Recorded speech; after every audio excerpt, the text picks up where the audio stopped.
Hazbin Hotel follows the aftermath of the Lucifer's fall from the heavens.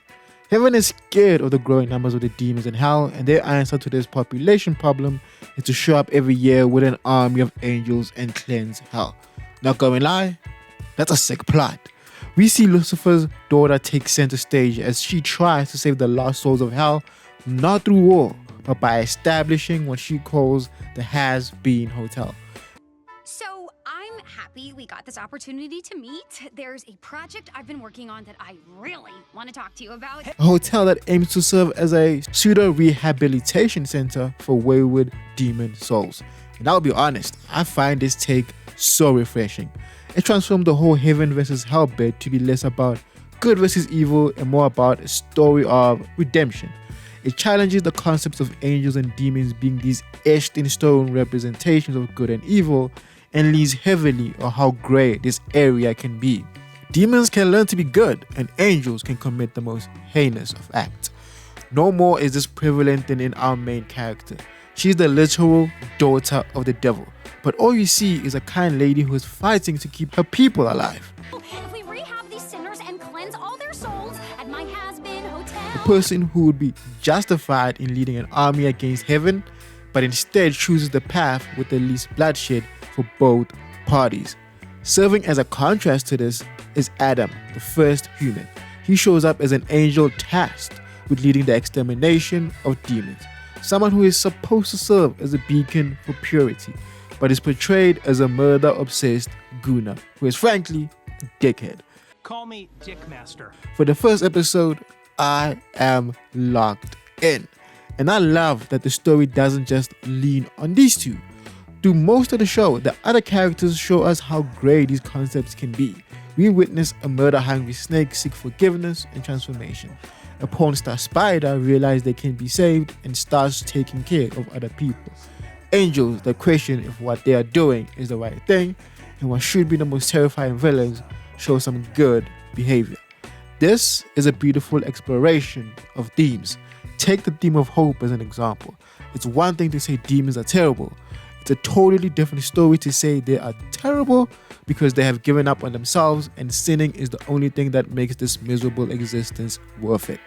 They are numbing themselves with debauchery because there is no hope for a better life. This is my escape, where I can forget about it all, how much I hate everything. Everyone wears this mask of despair, but when pushed to the edge, you see the cracks. You see that glimpse of, man, if I had the choice, I wouldn't be who I am right now. Funny enough, as much as this is one of the show's strengths, it does spotlight one issue. The side characters are more interesting than the lead. Husk explains this perfectly. Princess is a bleeding heart who wants to solve everybody else's problems except her own.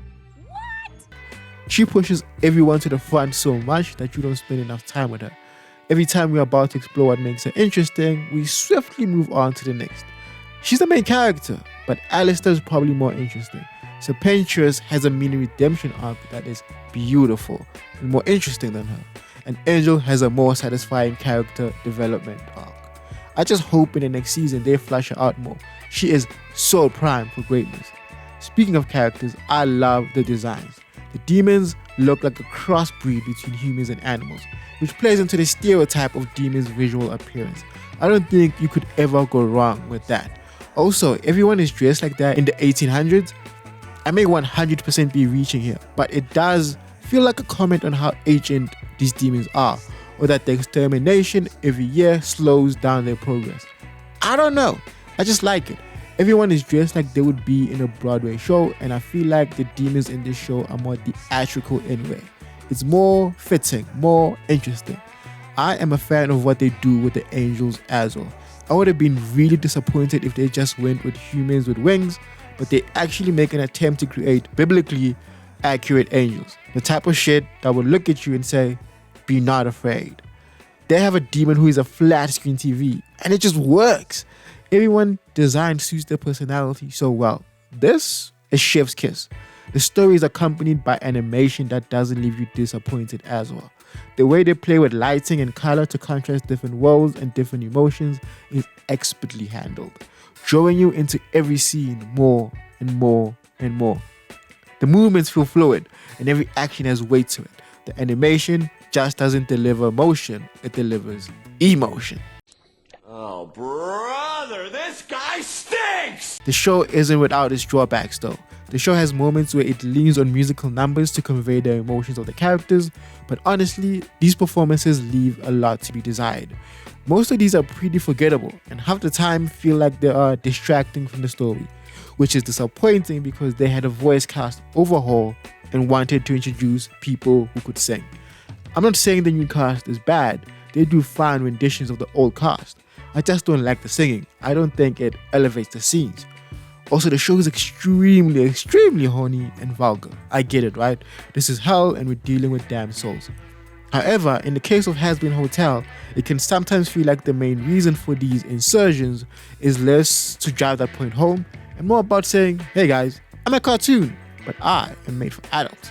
To be fair, these drawbacks are honestly just nitpicks and they don't ruin the show for me.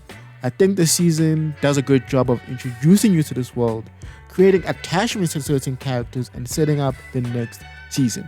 All in all, it's a good time and I would recommend it to anyone. Thanks for taking the time to watch this today. Please like and subscribe for more.